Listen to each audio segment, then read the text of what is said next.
What's going on, guys? Brazus here. So today I have another list showcase for you. Today we will have some fun with orcs and goblins. So let's go straight into the list. So since the new version is coming, I just wanted to have some fun with the old version and wanted to explore some weird builds in different armies. So today I have for you the full cavalry, orcs and goblins. I'm pretty surprised how pretty much nobody played it. Pretty much nobody played even bigger units of cavalry in orcs and goblins, which is weird for me, since they are extremely cheap. Extremely, like you have 50 riders here.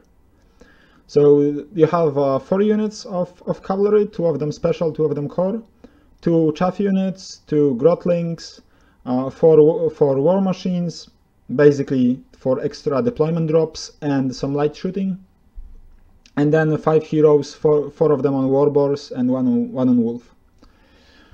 So the interesting thing is that you can fit 2 warlords actually. So yeah. So what are the pros?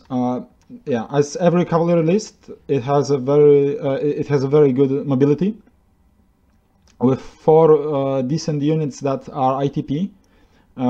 You have excellent scoring. Like the units are independent, so you can basically send one of them on the flank, or even on 2 flanks, and it doesn't even matter. You have a huge punch on charge. If you manage to get your strikes through, like, especially if you get even 1 spell off, those attacks become ridiculous. Like with hatred or +1 strength, yeah.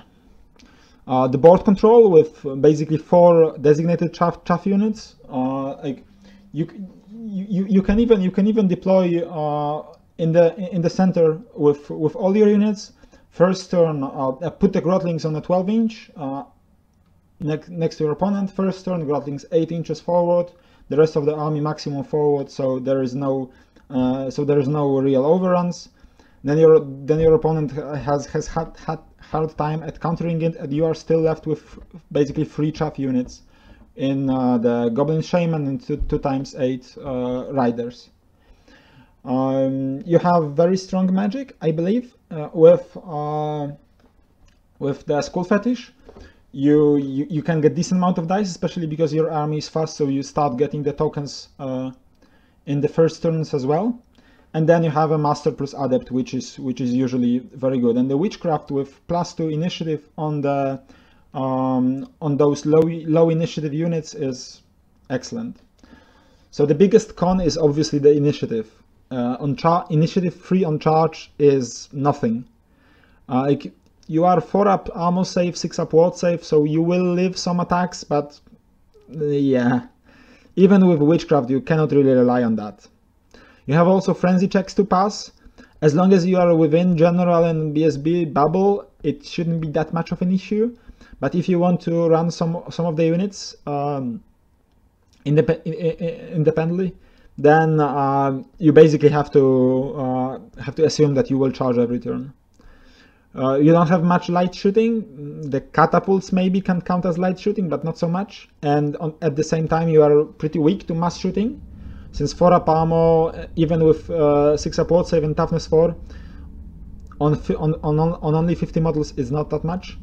You don't have much combat resolution, so the cowboys might be a problem. But on the other hand, you have 2 bolt throwers and 2 catapults, so maybe those could help to keep things in check. And then the matchups with this list are really skewed. Like, you will either get a very good matchup or a very bad matchup. This is my general impression.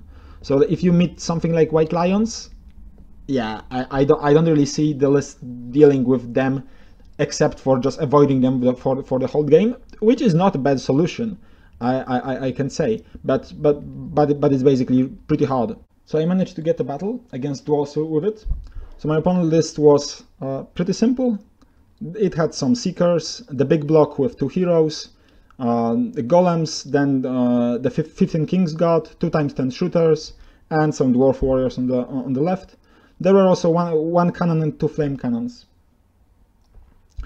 So the deployment was as follows. I think my opponent made a mistake by spreading his army very wide. We were playing capture the flag.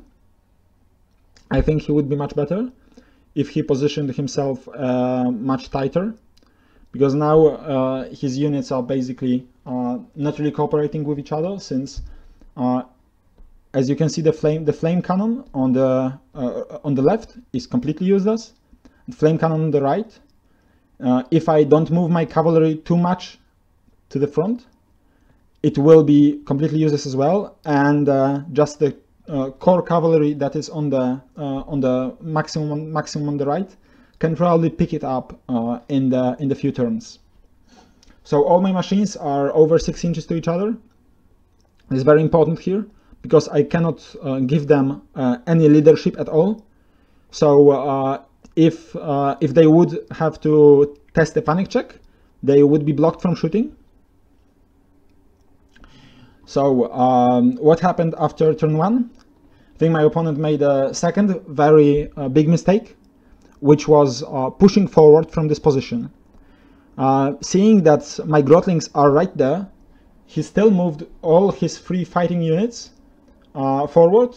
The Seekers moved forward in a pretty weird manner, because they aren't really threatening anything there, and they won't be able to threaten anything in a few next turns. Even if he goes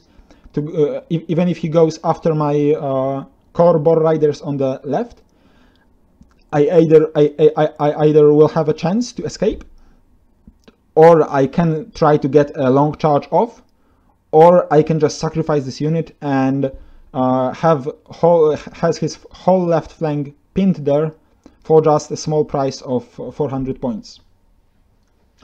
So in my turn, I managed to try 3 long charges. I made one of them and killed the King's Guard unit thanks to it.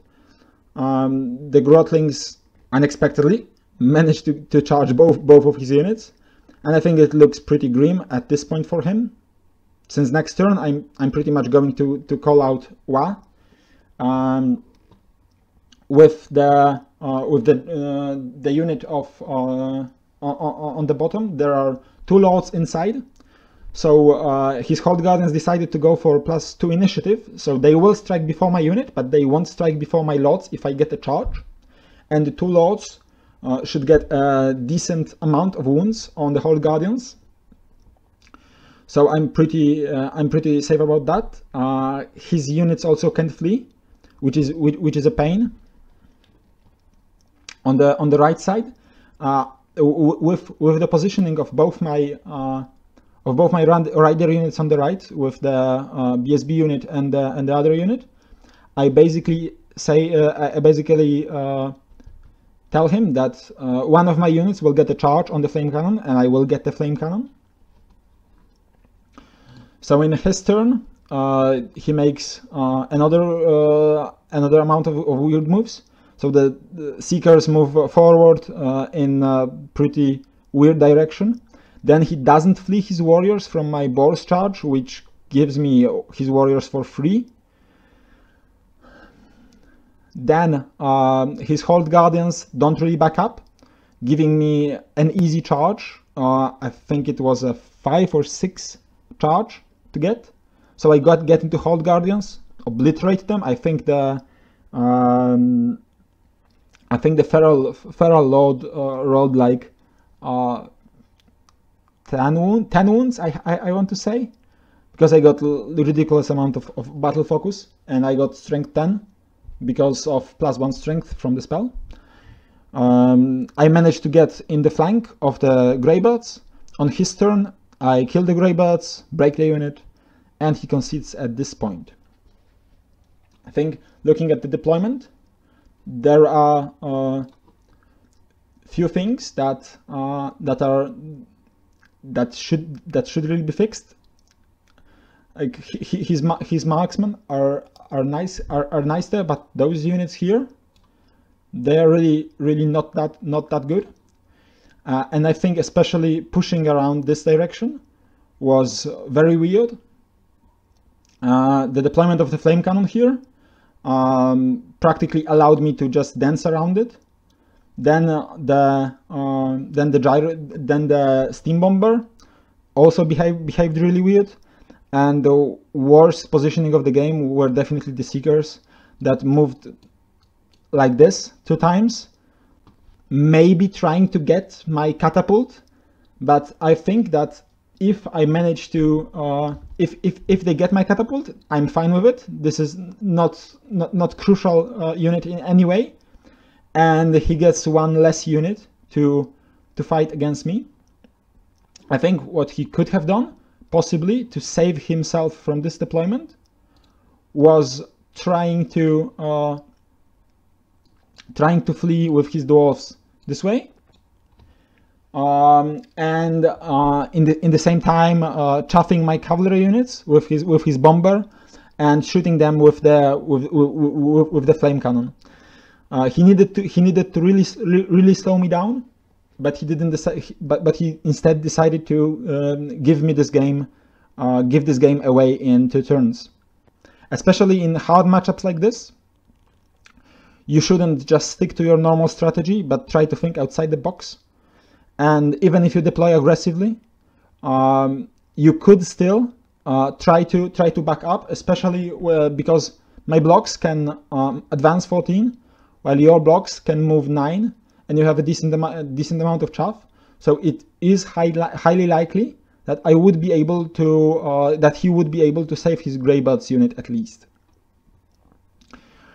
With no real setup of counter charges, with allowing me to chaff him and control the board freely, he had no chance of scoring any points from this game.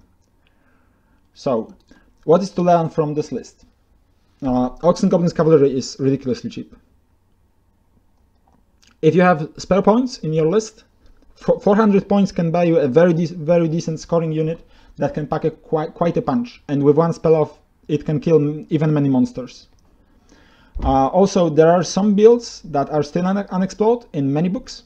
I will try to present you one more in a week or 2.